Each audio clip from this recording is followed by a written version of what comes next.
لە ژووری سکی خاکمەوە لەبارە برێم لە ساتی سەرجوقانمەوە تۆ خەریکی تەدارەکی زیندە بە چاڵکردنی تو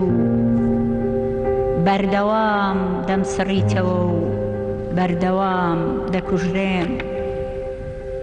کەچی من هەر لە نەئێکی جاویدانەدا ڕواوم کەچی لە دوای ئەو هەموو جۆرە مردنە هێشتا ماوم هێشتا بە پێوە وەستاوم لە ژووری سکی دایکمەوە پەنگریان ڕژاندە ناخم بۆیە شیعرم ئاگریە ئاگریان لە هەناومدا بۆیە سۆزم زەردەشتیە بە گەورەییش خاکیان ڕژاندە سەرزانم بۆیە خوێنەکەم خاکیە ئافرەت و کوردستان ئەم جووتە چەند بەیەکە چەند وەک یەکن سەیرە سەیر خۆم لە کوردستان بۆ جودا ناکرێتەوە وایە بینم خۆڵ و خۆڵین ژیلە و ژیلەین ئاو ئاوین چەند گرانە لە پانتایی وێرانیدا لە یەکە چین سووتان کۆمانەکاتەوە برین کۆمانەکاتەوە ڕابوون کۆمانەکاتەوە چەوسانەوە و شێدبوون کۆمانەکاتەوە ئەی هاوارە لە داستانی کارەساتە بۆ هێندە لە یەکترە چین لە خاڵی گوماندا بۆ هێندە جیا دەبینەوە لە نەئدا بۆ هێندەیەکە گرینەوە نازانم نا چەند گرانە خۆم لە کوردستان بۆ جودا ناکرێتەوە چەند گرانە خۆم و کوردستانم بۆ یەک ناخرێتەوە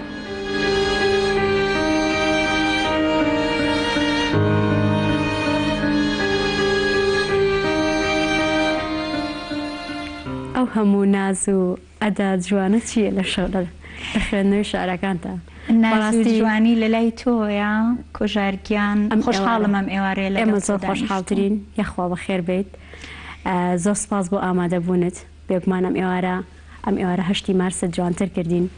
و لەگەڵ ئەوەشە 8 مارسە پیرۆز بێت بێگومان دڵنیام لەوەی کە ئێوارێکی زۆر باشە بێت لەگەڵ تۆیە زۆر بەخێر بێت 8 مارس لە تۆی خۆشەویست و هەموو بینەرەکانی تەلەڤیزیۆنی گەلی کوردستان پیرۆز بێ چایان ماچەکەم لە ژنی کورد لە هەر شوێنێکی دنیا بێ ئەم ڕۆژەمان پیرۆز بێت و پڕبێ لە شادی و سڕینەوەی هەموو زام و ناڕەحەتی و ناخۆشیەکانمان سەرکەوتن بۆ هەموو لایەک هیوادارین هیوای سەرکەوتن بۆ هەموو لایەکە خوازین بینەرانی ئازیز و خۆشەویستی ئەمە جوانترین سڵاوتان لێ بێ و ئێوارەتان باش هیوای تەندروستێکی باشتان بۆ خوازین و ڕۆژی خانمان لە هەموو خانمانی دنیا و لە خۆشم پیرۆز دەکەم و هیوادارین کە تەنها یەک ڕۆژ بە ڕۆژی خۆتان نەزانن هەموو ڕۆژەکان ڕۆژی ئێوە بێت ڕۆژی سەرکەوتن بێت ڕۆژی کۆڵنەدانتان بێت و دووبارە هیوای سەرکەوتنتان بۆ خوازین ئازیزانم ئەم ئێوارە لەگەڵ هاوکارانم و بە یارمەتی و میوانداری کەژاڵخان پرۆگرامێکی نەمان بۆ ئامادە کردوون بۆ هیواین کە پرۆگرامێک بێت بەدڵی ئێوەی خۆشەویست بێت و کەژاڵ ئەحمەد بە شعرە جوان و ناوازەکانی بە ئەدا تایبەتەکەی ئێوارەکەمان ڕازاوەتر بکات بینەرمان بن دووبارە بەخێر بێت خاتونگیان زۆر سپاس کەژاڵ ئەحمەد بۆ هێندە جیاوازە لە ئەتوانین بڵین کەسانی دیکە یاخود کەسێک کە شعرێکی کەژاڵ ئەحمەدی بەردەست بکەوێت بخوێنێتەوە یەکسەر ئەزانێت کە هی ئەوە یاخود گەر کەژاڵ ئەحمەد دەموچای کەژاڵ ئەحمەدیش نەبینێ گوێی لێبێت هەستەکات ئەوە چی وای لە ئەم کردووە ئەم تایبەتمەندیانەی هەبێت ئەو ناسنامە بۆ هەمومان زۆر گرنگە کە ناسنامەمان هەبێ هەرێکە ناسنامەی خۆی بەو ناسنامەیە ئەمان ناسنامەی ئێمە جۆرێکە لە شەرنووسین هەست دەربڕین دەنگ وشەکان بخۆ بەدەستەوە نەدانێک لەگەڵ شەڕکردن لەگەڵ ناخۆشی و ناڕەحەتیەکانی ژیان سەرکەوتن بەسەر ئەو کۆسپانەیەکەیەتە بەردەمی هەر ژنێک لە هەر بوارێکا بێ لە بواری ڕووناکبیریە بێ میدیایە بێ سیاسەتا بێ لە هەر بوارێ لە بوارەکان کە هەمووشمان لە کۆتاییە پێویستمان بەوەیە کە ستایشی هەوڵەکانی یەکتر بکەین بەو چاوە بیبینین و بیدۆزینەوە. خۆشحاڵم کە توانی ومە دەنگی خۆم هەبێ لە ڕاستیە لەزار قەبانی ئەڵێ ژن شێعر ژنە شێعر ژنە شاعرێکی تر ئەڵێ شێعر ژنە و ژنی شێعرە کەواتە کە بین باسی ژنێکی شاعر بکەین وە گوتەیەکی ناسراوە هەیە ئەڵێ ژنی شاعر دوو جار ژنە. هەوڵم داوە ئەوە بم کە دوو جار ژن بم. یەکێکیان ئەمەیە کە لەگەڵ بەڕێز دانیشتووە قسە بۆ بینەرە خۆشەویستەکان تەکە، یەکێکیشیان ئەوەیە کە شعرە نووسێ ئەگەر بە دوو دڵی ژنانەوە بە دوو ڕۆحی ژنانەوە بنووسین و خەبات بکەین. ئەمە جوانانەی لە دەرەوادارم ئەو جوانیە بێ کە بگاتە دڵی خوێنەرەکانم و بە تایبەتی بۆ مێژووی هەمیشە دەرکرا و چەپێنرا و قبول نەکراوی ژن بێ هێزێک بێ بۆ هاتنەوە ناو نەرمونیانیوادارم بەم هەوڵە بچووک و سادانەی خۆم توانی بێتم شتێک لە ناو ئەدەبیاتی وڵاتەکەی خۆمە بەرجەستە بکەم، بسەپێنم، بسلمێنم سەرڕای هەموو ڕێگریەکان لە دنیایەکە کە بمانەوێ و نەمانەوێ پیاوان ئەیبەن بەڕێوە، بەڵام ئەوانیش گیرۆدەی کۆمەڵێ ئازار و ژان و دەردەسەریەکانی ئەم جیهانن کە بەدەست زۆر لە کێشە گەورەکانەوە ئەناڵێنێ. زۆر باشە. کەژاڵخان وشە لە لای تۆ چییە؟ یاخود دەربڕینی وشەکان لە لای تۆ چۆنە؟ چونکە کاتێک بەدەر لە ناو ستۆدیۆ بەدەر لە خوێندنەوەی شعرەکانی کاتێک لە ژیانی یاساییشا کە مامەڵە لەگەڵ تۆکە یاخود قسە ئەکرێت لەگەڵ تا هێندە میهرەبانی هێندە وشەکانت شاعیرانە دەرئەبڕیت حەزەکەی گوێ لێ بگری حەز ناکەی کۆتایی بە قسەکان بهێنی. زۆر سپاس بۆ هەستە جوانەکەت کە بە کاری پێکەوەییمان لە دەرەوەی میدیاشە لەوانەیە دەرکت بەمە کردبێ. ئەگەر ئێمە لەگەڵ ئەم وشانەیە نەژین دنیای ڕاستەقینەی من نەبێ لە ژیانی خۆشمان ناتوانم ئەو بەردەوامیم هەبێ. پێم وایە هەڵم بژاردۆ کە بوونەوەرێکی شعری بم لە دنیایکی ڕقاس سەختە بوونەوەرێکی شعری بی بەو ڕێگایانەشا ڕۆشتوم کە بوونەوەرێک بم لە میدیای کار بکەم لە سیاسەتا کار بکەم لە سەرەتاکانی گەنجێتی و هەرزەکاریمە شعری نیشتیمانی بنووسم بە هەموو قۆناغەکانە ڕۆشتوم و تاقیم کردوتەوانێ. بەس لە کۆتاییە شتێک کە ناتوانم خۆمی لێ جیاکەمەوە ئەوەیە وەک بوونەوەرێکی شعری بژیم کە لە کۆتاییەوە ئەڵێن کە ژن خۆی شعرە و شعریش ژنە. کەژاڵخان بۆ خۆی شاعرە و شعریش بۆ خۆی کەژاڵخان قسەکانی هەر بۆ خۆی شاعرە. بەڕاستی نازانم قسەت لەگەڵا بکەم یاخۆدەوەی کە شعرت پێ بخوێنینەوە، بەڵام حەسەکەین گەمان لە شعرێکی دیکات. زۆر باشە.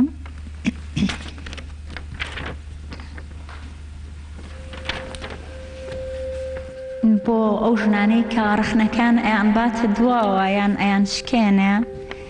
لە 8 مارسە لەوانەیە باشترین شعرێ ئەوە بێ کە باسی یاخیبوونەکە و باسی ڕخنەگرانەکە. زۆر باش فەرموو.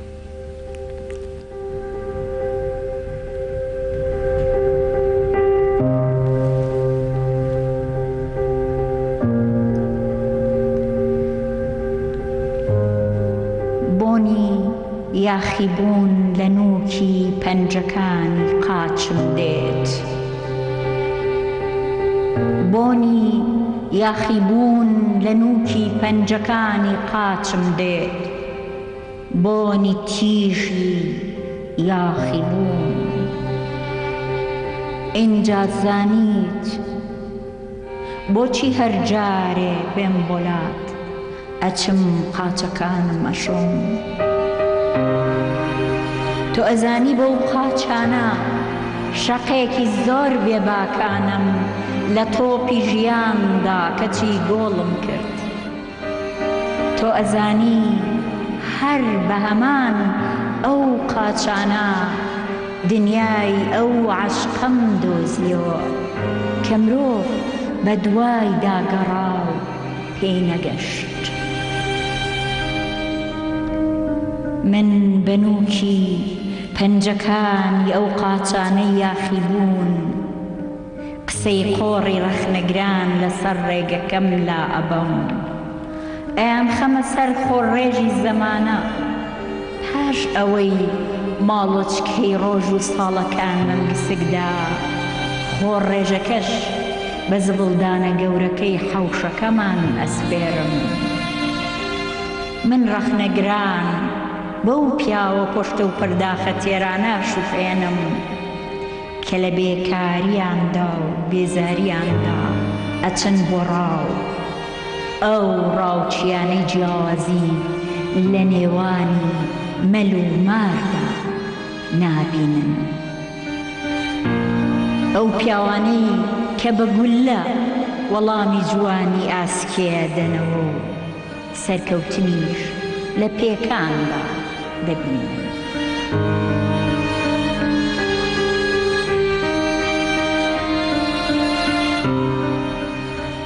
طبعا حەزەکەم بێم یەک باوشە پێ بکەم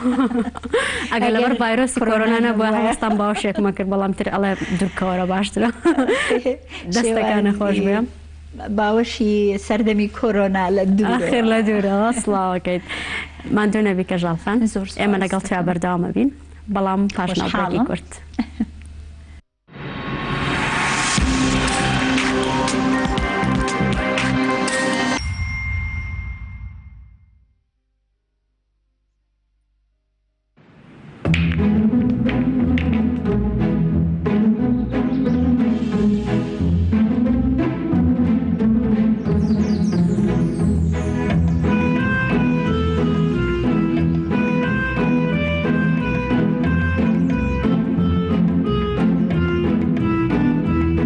بەرزایەکانی سلێمانیە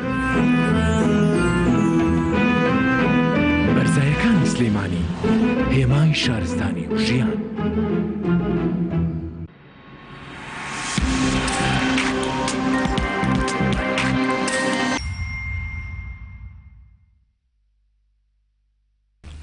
کەژاڵخان با بەردەوام بین پەیوەندیت لەگەڵ خەڵکی ئاچۆنە یاخود بە شازێکی تر پێ بڵێم ئەم فترەیە ئاگادارم زۆر پڕچالاکی بوو بۆ تۆ بەتایبەت سەردانی چاکسازی ژنان و سەردانی چاکسازی پیاوانت کرد و لەوێ کۆڕت بۆ ڕێخستن و کەش و هەواکە زۆر بۆ گۆڕی بوون زۆر ئاگاداری نەکرد ئاگاداری بەشداریشی سەردا دەستخۆشید لێ ئەەکەم بەتەنیا هێندە بەز نییە کە میدیاکارێکی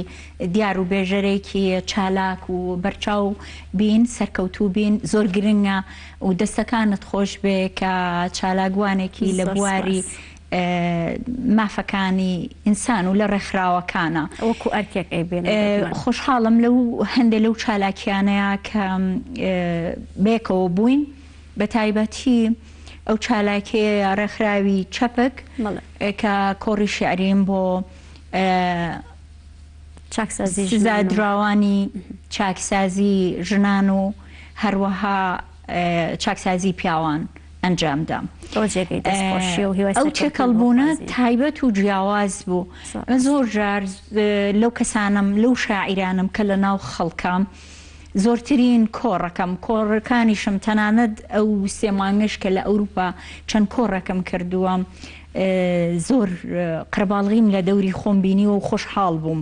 بەو نزیکیە هەمیشە هێزی لێوەرەگرم لێوەی فێر ئەبم ڕەخنەی جەماوەرەکەی خۆم لە ڕوو بەڕووە ئەبینمەوە زۆرم پێ خۆش بوو هەستی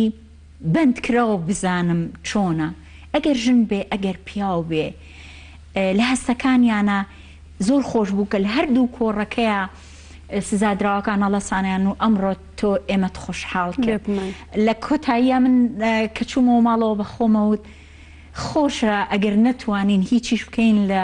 جیهانە بتوانین مای خۆشحاڵی کەسانێک بین ئەگەر لە زیندانەکانی زۆر ڕاستە ئەوە چەند چالاکیەک بوو من سپاسی ئێوەکەم سپاسی چەپک و ئامادەبوونی تۆ کە گرنگە لەوێ کەسێکی ناسراو لیان نزیکە بێتەوە و بەرهەمیان پێشکەشەکە و ڕێگەیانە دەین کە ئەوانیش بەرهەمی خۆیان یعنی لە کۆتاییا کاڵێ چاکسازی بۆ چاکسازی ئینسانەکانە ژنانیش هەمیشە ڕۆڵیان بینیوە لەم چاکسازیانەیە ئەوەی ڕێگەنیشان دەربوون پێم خۆشە باسی بکەم بەڕاستی ئەوان ئازارەکانی خۆیان لەوێ کردبوو بە ئەدەب و هونەر کردبوویان بە شەعر ئەیان نووسیەوە ئازاری ناخی خۆیان حقیقەتی ژیانی خۆیان کە کۆتایی نایەت نووسرابووە و کرابوو بە شاعر ئەوە ئەوەی تر پاڵنەر بوو بۆیان کە بەشداریان لەگەڵ کردی زۆر ڕاستەکەواتە چەندێک ئازارەکانی بەفیڕۆنە ڕۆیشتووە زۆر ڕاست ڕێکخراوی چەپکیش هاوکاری کردن لەوە کە بەهرەکانی خۆیان بخەنە ڕوو لە بواری خزمەتی مرۆڤانێکی زیان گەیاندن بە کەسانی دەوروبەریان و بە ناخی و ژیانی خۆشیان کەژاڵخان بەسێومان کەوتمان تاکو چەندێک ڕاستی ژیانی کەسەکان یاخود ئازارە بێتە هۆی ئەوەی کە شعرێک بنووسیت ئەوەی کە لە ناختە دەری ببڕی بیکەیتە سەر پارچەیەک کاخەس لە کۆتاییە شعر ژیانمانە بە نووسراوەیی بەدەر نییە لەوەی کە وەکو قاقایەکی پێکەنینە یا وەک پڕمەیەکی گریانە یا وەک هاوارکردنێکە لە کاتێکا کە حەزەکەی هاوار بکەی یا وەک بێدەنگی و مادبوونیەکە کە ئەو کاتانی حەز بکەی بە ماتیبی شعر نووسینەوەی ئێمەیە ئێمەین بە نووسراوەیی لە ڕاستیە کەواتە مەرج نییە هەر خەمەکان شعر دروستکان هەندێک جار ئەزمموی ژیانمان جوانترین شعرەکانمان پێشکەشەکان زۆر ڕاستە بەتایبەت لە ئێستادا ئەوەنەی بزانم کە کەژاڵ ئەحمەد لە سەردەمەکانە عنی بە پێی زروفەکان شارە نووسێ بەتایبەت لە ئێستادا کە یەکێک لەو ڤایرۆسە کوشندانە ڤایرۆسی کۆرۆنایە کە ڕووی لە جیهان کردووە بەداخەوە کە کەسانێکی زۆر تووشە بن کەژاڵ ئەحمەد شعرێکی بۆ ڤایرۆسی کۆرۆناژ نووسی و بۆ کەسانی کە توش بوون فەرمونەتوانین بۆ ژارگیان من هێشتا بڵاوم نەکردوێتەوە بەڵامەوە جێگەی دەستخۆشی و دڵمان زۆر خۆشەکە یەکەم جارە لە شاشەی گەلی کوردستانەوە شعرەکەی ئێوە شایستی ئەوە خۆشحاڵم لەگەڵ چادانی شتوم زۆر زیاتر لە ڕۆژێکی تایبەتیشە کە ڕۆژی ژنانە و ڕۆژی میهرەبانیە بەتاکید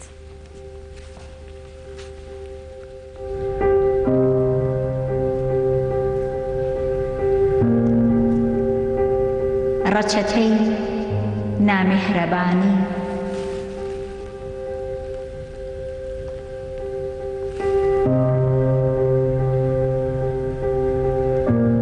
کە جیهان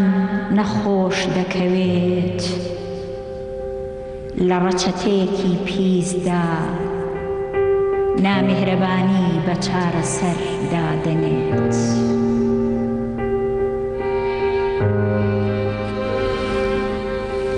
کە جیهان نەخۆش دەکەوێت لە ڕەچەتەیەکی پیسدا نامیهرەبانی بە چارەسەر دادەنێت نیشتیمانی خۆشەویستم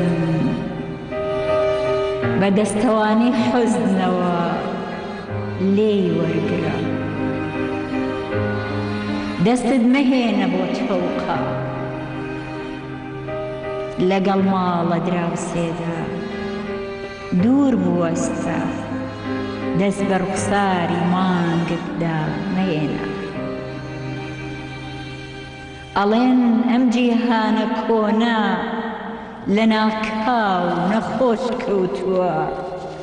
ماسکێکی ئەستوری بەستووە گوێ دەگری بەڵام نازانی چی دەڵێت و چی دەکا ئەو ئێمەی خۆش دەوێیان بە نەفرەتمان دەکا کۆرۆنا لە زەوقی ئەم دنیایەی داوە کۆڕۆنا لە زەوقی ئەم دنیایەی داوە کۆڕۆنا دەزانێ مرۆڤ بە نەخۆشی نامرێ هەر بۆیە بڕیاری داوە بە دەردی نامێهرەبانی بیکوژێت.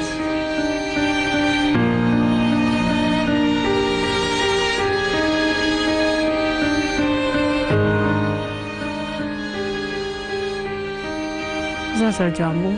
دەستەکانە خۆش بێت بەڕاستی وشەکانی هەموویە ڕێنمایی بوون